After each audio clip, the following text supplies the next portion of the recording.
அஸ்ஸலாமு friends, welcome to Sana's world. நம்ம இன்றைக்கி என்ன பார்க்க போகிறோம்னா பிரியாணி ரெசிபி தான் நம்ம பார்க்க போகிறோம். இன்க்ரீடியன்ட்ஸ் அண்ட் மெஷர்மெண்ட் எல்லாம் நான் டிஸ்கிரிப்ஷனில் கொடுக்குறேன், செக் பண்ணிக்கோங்க. மோஸ்ட்லி நம்மளுக்கு ரொம்ப பிடிச்ச ஃபுட் என்ன அப்படின்னு பார்த்தோன்னா பிரியாணி தான் நம்ம எல்லாருமே சொல்லுவோம். ஸோ அந்த பிரியாணியில் சின்ன சின்ன எத்திக்ஸ் நம்ம பண்ணணும் அப்படின்னா பிரியாணி இன்னும் டேஸ்ட்டாக இருக்கும். நம்ம கர்ட் ஆட் பண்ணுறப்போ, அதாவது தயிர் நம்ம ஆட் பண்ணுறப்போ வினிகர் கொஞ்சம் சேர்த்து ஆட் பண்ணோம் அப்படின்னா மசாலா நல்லா ஜூஸியாக கிடைக்கும்.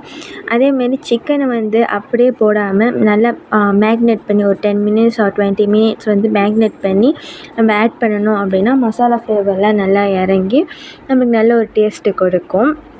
நம்ம ஸ்டவ்வில் சமைக்கிறப்ப கொஞ்சம் லவ்வோடு சமைக்கணும்.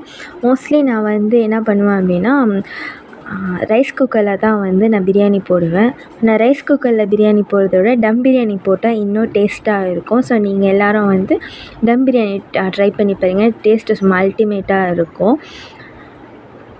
பிரியாணி ரைஸ் டம்மில் போட்டாலும் இல்லை என்ன மாதிரி ரைஸ் குக்கரில் போட்டாலும் சரி, அதில் ரோஸ் வாட்டரும் அண்டு ஆயில் ஒரு 1-2 ட்ராப்ஸ் ஆட் பண்ணணும் அப்படின்னா பண்ணோன்னா நம்ம சோறு நல்லா உதிரியாக வந்துடும்.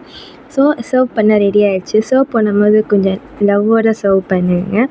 நம்ம சேனலில் சப்ஸ்கிரைப் பண்ணுங்கள், ஷேர் பண்ணுங்கள், லைக் பண்ணுங்கள். தேங்க்யூ ஃபார் வாட்சிங்.